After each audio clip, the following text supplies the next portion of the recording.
Thank you. Governor, the Star Tribune had a story today saying that rates for MNsure were not at 4.5%, they were higher. Where are the rates really at?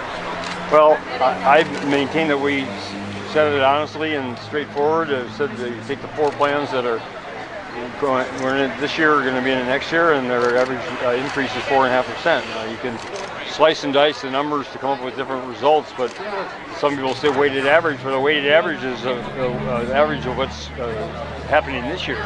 That's not representative of what's going to happen next year, especially with the volatility and going from the first to second year of the program. So, what about the preferred? Your administration obviously was negotiating with Preferred One before they entered MNsure. Well, I don't know what transpired with the commissioner. He's authorized by statute to interact with the companies in the period after they put their preliminary rates to the final ones, but the companies make those decisions. And I don't know the details of why Preferred One went from a 37% reduction. I mean, that suggests that they themselves recognize that their initial submission was out of line, too high. But I don't know the details there, but you know, it's not unusual for a business in its first couple of years to go through some fluctuations, and people judging, as one of the experts from the Kaufman Institute said, people were judging a market that was for the first time and making their best guesstimates as to what those factors are going to be. And it would appear to me that Preferred One seriously underpriced itself and is now dealing with that accordingly. That's unfortunate, but it's not unusual in a situation where you've got this enormous new undertaking and people making those decisions now, and based on years' experience, they're going to make decisions. A year from now, they'll make better informed decisions. That's the nature of the process. Governor, most other states use a weighted average to report these rate increases. A number of health policy experts also say that's the most accurate way to do it.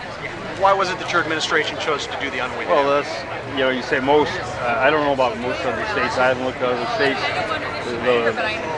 The policy experts that get quoted in the stories are the ones that are critical. That's the way you get your name in the paper or on press.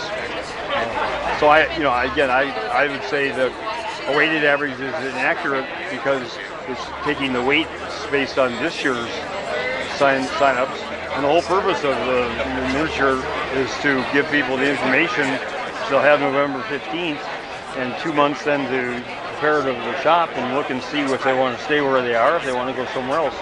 So it doesn't, to me, the weighted average is just as probably even more inaccurate than what others and also none of these take into account the federal subsidies. That's a huge factor in lowering the rates for everybody who qualifies, which is most of the people who buy their insurance through the MNsure program.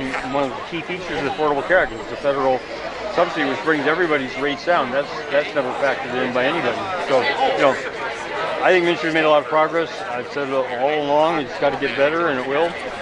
But again, I would ask those who are critical, tell us what's their better alternative. From what I can tell, it's going back to before, where insurance companies write the policies.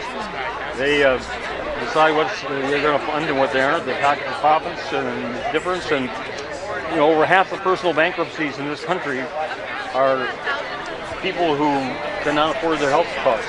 And most of those people had health insurance, and they found out after they got sick, or a loved one who got sick, that wasn't covered for some reason or another.